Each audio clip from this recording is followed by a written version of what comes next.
ఆదికాండము 10వ అధ్యాయము. నోవహు కుమారుల సంతతి. నోవహు కొడుకులు షేము, హాము, యాపెతుల వంశావళి ఇది. జలప్రళయం తరువాత వాళ్లకు కొడుకులు పుట్టారు. యాపెతు సంతానం గోమెరు, మాగోగు, మాదయి, యావాను, తుబాలు, మెషెకు, తీరసు. గోమెరు కొడుకులు అష్కనజు, రీఫతు, తోగర్మా. యావాను సంతానం ఏలీషా, తర్షీషు, కిత్తీము, దాదోనీము. వీళ్ల నుంచి సముద్రం వెంబడి మనుషులు వేరుపడి తమ ప్రాంతాలకు వెళ్ళారు.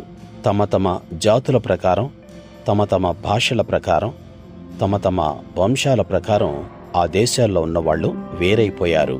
హాము సంతానం కూషు, మిస్రాయిము, పూతు, కనాను.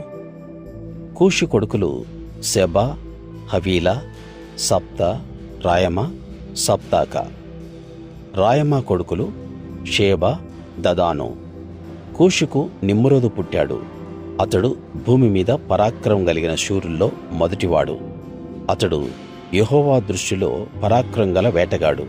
కాబట్టి యెహోవా దృష్టిలో పరాక్రమం కలిగిన వేటగాడైన నిమ్రోదు వలే అనే నానుడి ఉంది. షీనారు ప్రాంతంలో ఉన్న బాబెలు, ఎరెకు, అక్కదు, కల్నే అనే పట్టణాలు అతని రాజ్యంలో ముఖ్య పట్టణాలు. ఆ ప్రాంతంలో నుంచి అతడు అష్షూరుకు బయలుదేరి వెళ్లి నీనెవే, రెహబోతీరు, కాలహు పట్టణాలను, నీనెవే కాలహుల మధ్య రెసెను అనే ఒక పెద్ద పట్టణాన్ని కట్టించాడు. మిస్రాయిముకు లూదీ, అనామీ, లెహాబీ, నప్తుహి, పత్రుసీ, కసులుహి, కప్తోరీలు పుట్టారు. ఫిలిష్తీయులు కసులుహీల సంతతి. కనాను మొదటి కొడుకు సీదోనుకు హేతు, యెబూసీ, అమోరియా, గిర్గాషి, హివ్వి, అర్కీయు, సీనియా, అర్వదీయ, సెమారియా, హమాతీలు పుట్టారు. ఆ తరువాత కనానీయుల వంశాలు వ్యాప్తి చెందాయి. కనానీయుల సరిహద్దు సీదోను నుంచి గెరారుకు వెళ్లే దారిలో గాజా వరకు, సొదొమ, గొమొర్రా, అద్మా, సెబోయిములకు వెళ్లే దారిలో లాషా వరకు ఉంది. వీళ్ళు తమ తమ వంశాల ప్రకారం, తమ తమ భాషల ప్రకారం, తమ తమ జాతులను బట్టి హాము సంతానం. యాపెతు అన్న షేముకు కూడా సంతానం కలిగింది. ఏబేరు వంశానికి మూలపురుషుడు షేము.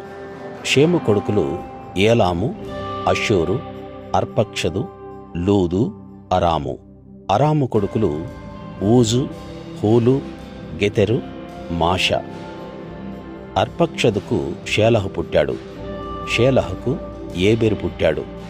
ఏబెరుకు 2 కొడుకులు పుట్టారు. వాళ్ళల్లో ఒకడు పెలెగు.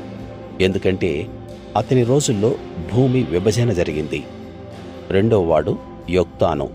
యొక్తానుకు అల్మోదాదు, షెలపు, హసర్మావెతు, ఎరహు, హదోరము, ఊజాలు, దిక్లా, ఓబాలు, అబీమాయేలు, షేబా, ఓఫీరు, హవీలా, యోబాబులు పుట్టారు.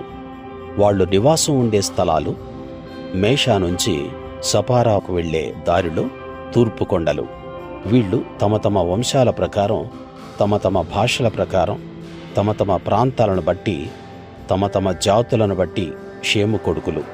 తమ తమ జనాల్లో తమ తమ సంతానాల ప్రకారం నోవహు కొడుకుల వంశాలు ఇవే.